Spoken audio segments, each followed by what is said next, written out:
સૌને આવકારું છું.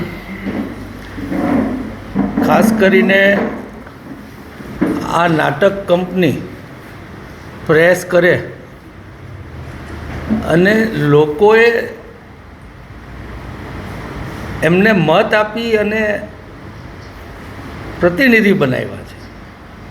ખૂબ આશ્ચર્યની વાત એ છે કે પ્રતિનિધિઓ એમ બોલે કે અમે રજૂઆત કરશું. પ્રતિનિધિઓએ રજૂઆત કરી, નિર્ણય સરકાર પાસેથી લેવડાવી અને પ્રેસ કોન્ફરન્સ કરવી જોઈએ કે આપણને હાઈકોર્ટની બેન્ચ મળી ગઈ છે.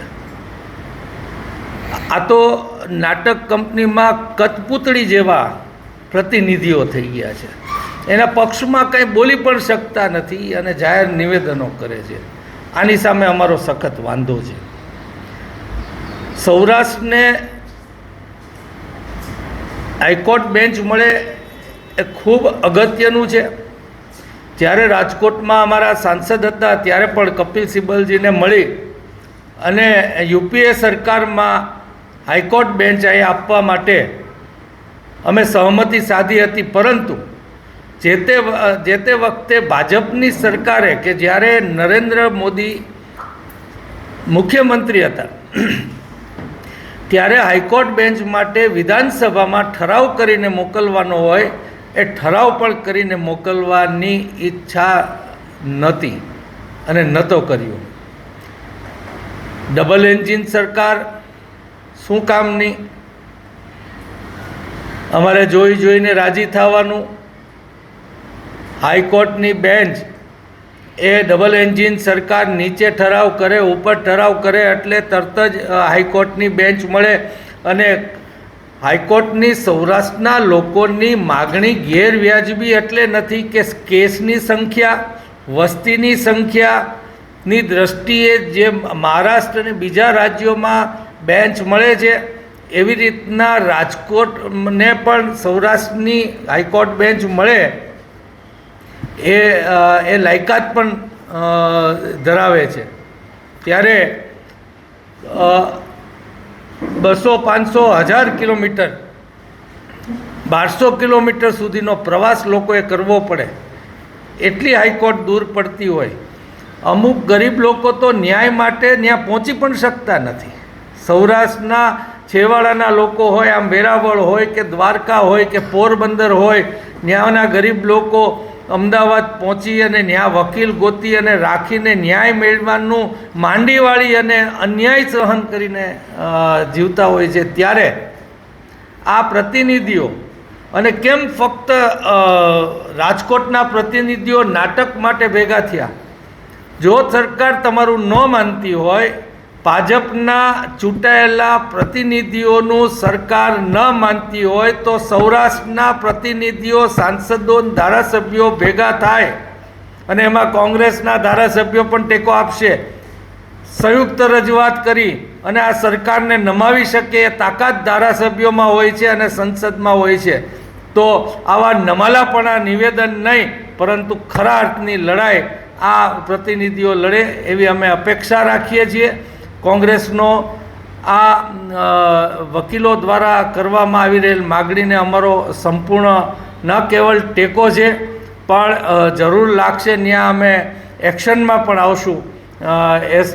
એ જ લોકો પાસે આ નાટકીય પ્રતિનિધિઓને ઓળખી લેવાની વિનંતી છે. અને નાટકીય તમે પ્રતિનિધિ ન હો તો બેન્ચ ખરા અર્થમાં લઈ આવી અને એમાં વાસ્તવમાં શું પ્રક્રિયા તમે કરી છે, ક્યાં રજૂઆત, કોને રજૂઆત કરી છે. સૌરાષ્ટ્ર કચ્છને ગુજરાત હાઈકોર્ટની સર્કિટ બેન્ચ રાજકોટને મળે એ માગણી અમારા માનનીય પૂર્વ ધારાસભ્યશ્રીએ વિગતવાર આપને વાત કરી. ત્યારે સૌરાષ્ટ્ર કચ્છના 11 જિલ્લાઓ છે, 82થી ઉપર તાલુકાઓ છે અને 5000થી 78 ઉપર ગામડાઓ છે. તમે અમદાવાદ હાઈકોર્ટનું ડિસ્ટન્સ જુઓ તો 500થી 600 કિલોમીટર, 700 કિલોમીટર, 800 કિલોમીટર જેવું ડિસ્ટન્સ છે. એટલે અસીલને હાઈકોર્ટ પહોંચવા, ત્યાં તેને રોકાણ કરવા માટે, ત્યાં તેને વકીલ ગોતવા માટે ઘણો બધો આર્થિક ખર્ચ આવે છે. આ સમગ્ર સૌરાષ્ટ્રની 2-2.5 કરોડ જનતાનો પ્રશ્ન છે.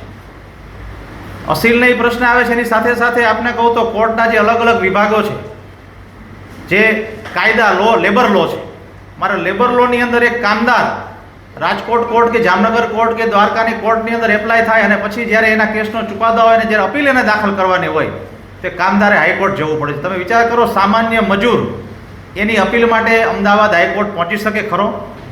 તો જો રાજકોટની અંદર સર્કિટ બેન્ચ મળે તો સરળતાથી પોતાની ન્યાયની માગણી કરી શકે.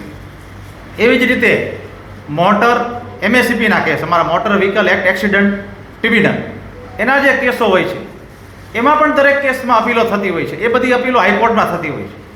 તે આ અપીલોની અંદર પણ સામાન્ય માણસ, એક્સિડન્ટની અંદર જે લોકો ભોગ બનનાર પરિવાર હોય છે કે જે એક્સિડન્ટનો ભોગ બનેલો પરિવાર હોય છે, વ્યક્તિ હોય છે, એને હાઈકોર્ટ સુધી પહોંચવું ખૂબ કઠણ બની જતું હોય છે.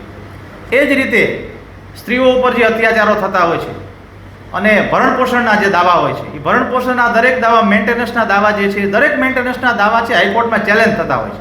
એક 500 રૂપિયાનો મેન્ટેનન્સનો ઓર્ડર નીચલી કોર્ટે કર્યો, તેની સામે હાઈકોર્ટમાં ચેલેન્જ ફરજિયાત કરવું પડતું હોય છે. ત્યારે સામાન્ય આ સૌરાષ્ટ્ર કચ્છની સ્ત્રી છે, એક નારી છે, એને ન્યાય માટે પણ અમદાવાદમાં દર ભટકવું પડે છે. ત્યારે આ પણ એક મોટો પ્રશ્ન છે. એટલે સામાન્ય માણસની પણ આ માગ છે. વકીલોની હેરાનગતિ છે, સાથે સાથે અસીલોની હેરાનગતિ છે અને સૌરાષ્ટ્રની જનતાની પણ મોટા પાયે હેરાનગતિ છે.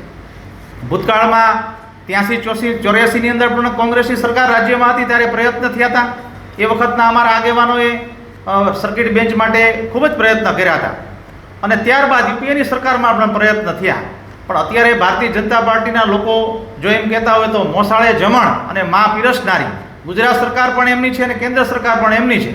અને ભારતીય જનતા પાર્ટીની ભગીની સંસ્થા એવું ભારતીય જનતા પાર્ટીનું લીગલ સેલ જો આ પ્રેસ કરતું હોય તો આવતીકાલે સવારે કે આવનારા દિવસોની અંદર સૌરાષ્ટ્ર કચ્છના બાર એસોસિએશન દ્વારા જે પણ આ લડાઈ માટે આહવાન કરવામાં આવશે ત્યારે પોતાની સરકાર સામે લડાઈ કરવાની તૈયારી પણ ભારતીય જનતા પાર્ટી લીગલ સેલે રાખવી પડશે અને ભારતીય જનતા પાર્ટીના દરેક આગેવાન અને ધારાસભ્યશ્રીએ રાખવી પડશે. સૌરાષ્ટ્રની ભૌગોલિક પરિસ્થિતિ જો અસીલોના ન્યાય માટેની વાત હોય, વકીલોના આવવા જવા માટેની વાત હોય, સાથે સાથે સરકાર ઉપર પણ મોટું બર્ડન છે કે અહીંથી હાઈકોર્ટની અંદર કોઈ પણ ઇન્વેસ્ટિગેશન હોય તો સોગંદનામું કરવા માટે આઈઓને બોલાવવામાં આવે છે. ત્યારે એક આઈઓ સોગંદનામું કરવા માટે અહીંથી જાય, એનું TADA, એનું ભાડું, એનું ભથ્થું, આ બધું તમે ગણતરી કરો, સરકાર ઉપર લાખો અને કરોડો રૂપિયાનો બર્ડન આવે છે. હાઈકોર્ટ, સટીક હાઈકોર્ટ બેન્ચની સૌરાષ્ટ્રમાં જે માંગ છે વકીલો, એ માંગ સંપૂર્ણ કોંગ્રેસે પરિવારે પહેલાં પણ કરેલી હતી, જ્યારે યુપીએ ગવર્મેન્ટ હતી ત્યારે પણ. 2 દિવસથી વર્તમાનપત્રો અને પ્રિન્ટ મીડિયાના માધ્યમથી ભારતીય જનતા પાર્ટીના લીગલ સેલ અને ભારતીય જનતા પાર્ટીના સંસદ સભ્ય, રાજ્યસભાના સભ્ય, ધારાસભ્ય તેમજ ભારતીય જનતા પાર્ટીના પ્રમુખ દ્વારા ભારતીય જનતા પાર્ટીના કાર્યાલયે પ્રેસ કોન્ફરન્સ કરી અને આ બાબતે ટેકો આપીને સટીક બેન્ચ મળશે એવું ધારાસભ્યશ્રીએ, સંસદ સભ્યશ્રીએ, રાજ્યસભાના સભ્યશ્રીએ જાહેર કર્યું છે. તો માત્ર પ્રેસ કોન્ફરન્સ કે માત્ર વર્તમાનપત્રોના માધ્યમથી તમે સટીક બેન્ચ માગો છો એવું ન બને. હકીકતમાં સૌરાષ્ટ્રના લોકોને રાજકોટમાં હાઈકોર્ટની સટીક બેન્ચ મળે એના માટે કોંગ્રેસ પરિવાર દ્વારા આજે તમને બધાને બોલાવવામાં આવ્યા છે. હું શહેર રાજકોટના લીગલ સેલ ચેરમેન, કોંગ્રેસ આઈના લીગલ સેલ ચેરમેન તરીકે છેલ્લા ઘણા સમયથી કાર્ય કરું છું.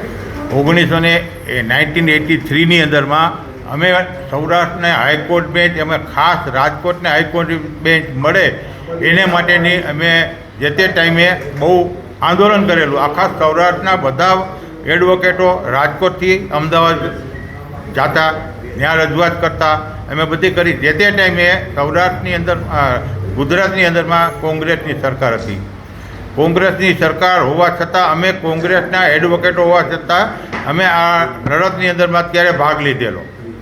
ઘણા બધા અમારા કોંગ્રેસી મિત્રોએ લડતમાં ભાગ લીધો હતો અને 83ની અંદરમાં અમે ચીફ જસ્ટિસ તરીકે જે તે ટાઈમે મનુભાઈ ઠક્કર, MP ઠક્કર, જે ગુજરાત હાઈકોર્ટના ચીફ જસ્ટિસ હતા અને એઓ પણ રાજકોટના બાર એસોસિએશનના મેમ્બર હતા. એટલે એમની પાસે અમે રજૂઆત કરીએ, પ્રતિનિધિ મંડળે અમારું લીગલ, ત્યારે જે તે ટાઈમે હાઈકોર્ટ બેન્ચ એક્શન કમિટીની નિમણૂક કરી હતી અને અમારા કમિટીના મેમ્બરોએ એમની પાસે રજૂઆત કરી.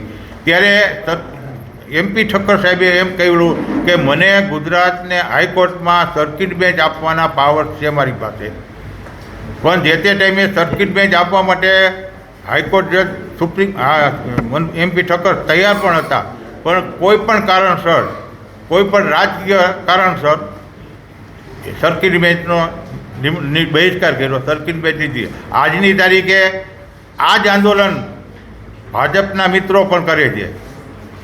હવે આ આંદોલન અત્યારે સર્કિટ બેન્ચ માટે કરે છે. અમે તો કહી દો કે 42 વર્ષ પહેલાં કોંગ્રેસની સરકાર હતી ત્યારે સર્કિટ બેન્ચ તો આપવા તૈયાર હતી, ત્યારે આપે સર્કિટ બેન્ચને ના પાડી હતી. તો આજની તારીખે તમે હવે ફૂલ બેન્ચની માગણી કરો, અને જ્યાં જ્યાં ફૂલ બેન્ચની માગણી કરવાની આવશે ને ત્યાં ત્યાં અમે કોંગ્રેસ લીગલ સેલના ચેરમેનો તથા અમારા નેતાઓ બધા અમે એને ફૂલ સપોર્ટ કરીશું, અને જ્ઞાન તન મન ને ધનથી અમે એને સપોર્ટ કરીશું.